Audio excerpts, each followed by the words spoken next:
विघ्नहर्ता गजानन जी की कृपा सभी पर बनी रहे। नए साल की पहली संकष्टी चतुर्थी सकट चौथ होती है।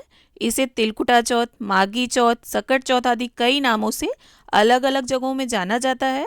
यह पावन दिन पार्वती के नंदन श्री गणेश जी को समर्पित होता है। सकट चौथ के दिन माताएं व्रत रखकर विघ्नहर्ता श्री गणेश जी की पूजा करती हैं।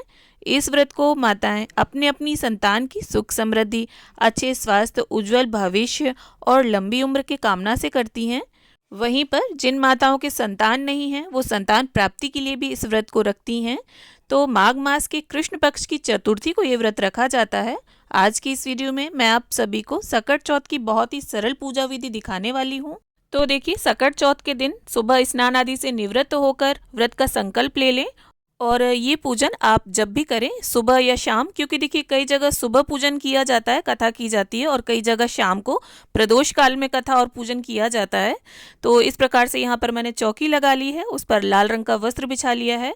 और देखिए, विशेष जो पूजन होते हैं उनके लिए आप अलग से चौकी लगाकर ही भगवान की स्थापना करें, क्योंकि देखिए मंदिर में व्यवस्था बन नहीं पाती है। और हाँ, यदि मंदिर आपका बहुत बड़ा है तो आप मंदिर में भी इस पूजन को कर सकते हैं।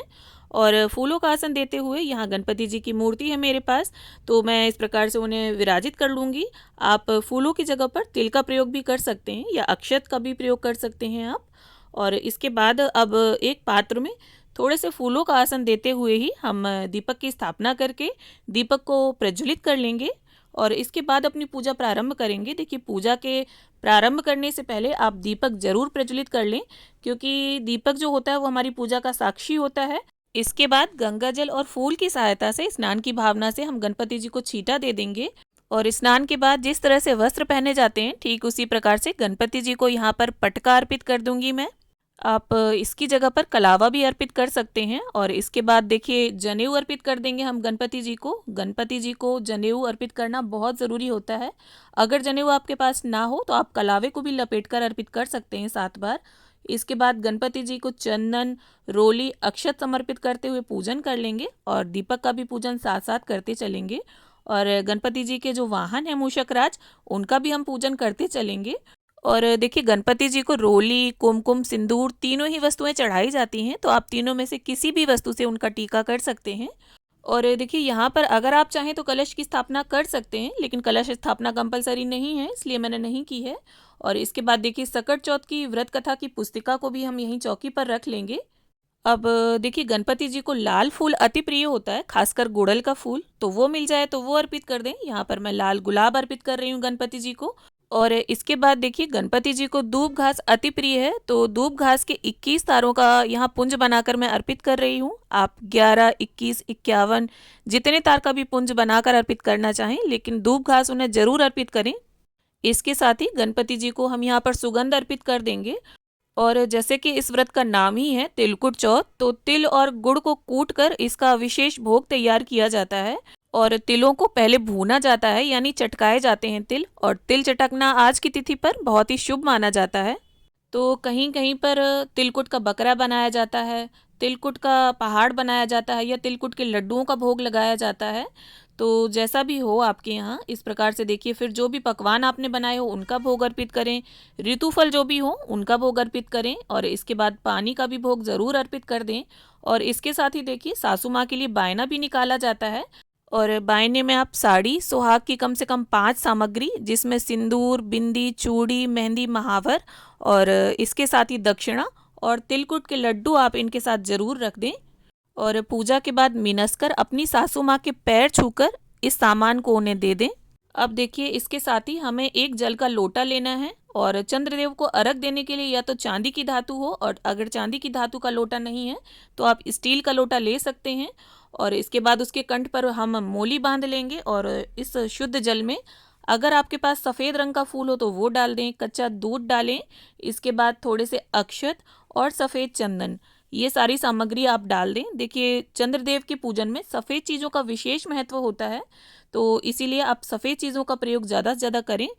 और इसके बाद अपने सीधे हाथ में या तो आप एक फूल ले लें या तिल ले लें या अक्षत ले लें, कोई भी वस्तु लेकर आप सकट चौथ की कथा पढ़ लें या सुन लें। और देखिए अगर ग्रुप में आप कथा कहानी पढ़ रहे हैं, देवरानी जेठानी हैं, तब तो देखिए कोई पढ़ रहा है कोई सुन रहा है, तब तो अच्छी बात है। और अगर कोई सुनने वाला नहीं है कथा को, तो आप एक दीपक को जरूर प्रज्वलित करके रखें और कथा संपन्न करने के बाद पुष्प गणपति जी के समक्ष छोड़ दें।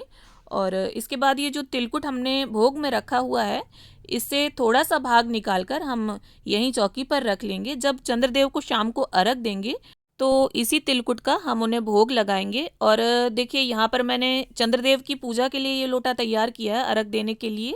और अगर आप सुबह को इस कथा को और पूजन को कर रहे हैं तो स्टील के लोटे की जगह पर तांबे के लोटे का प्रयोग करें और लाल वस्तुएं उसके अंदर डालें और सूर्यदेव को जल दें उससे। और शाम को चंद्रदेव को अर्घ देने के लिए आपको अलग से लोटा तैयार करना होगा।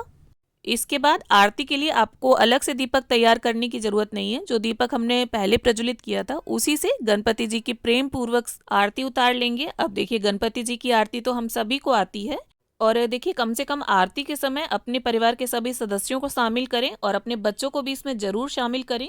और आरती संपन्न करने के बाद अपने यथा सामर्थ्य कुछ दक्षिणा जरूर रख दें। इससे पूजा में अगर कोई कमी होगी तो वो पूरी हो जाएगी। और 3 बार चौकी के आसपास जल फिराते हुए समस्त पूजा का आचमन कर लें और हाथ जोड़कर विघ्नहर्ता श्री गणपति जी से पूजा में रही कमियों के लिए क्षमा याचना कर लें और गणपति जी से ऐसी विनती कर लें कि वो हमारे बच्चों पर सदैव अपना आशीष अपनी कृपा बनाए रखें।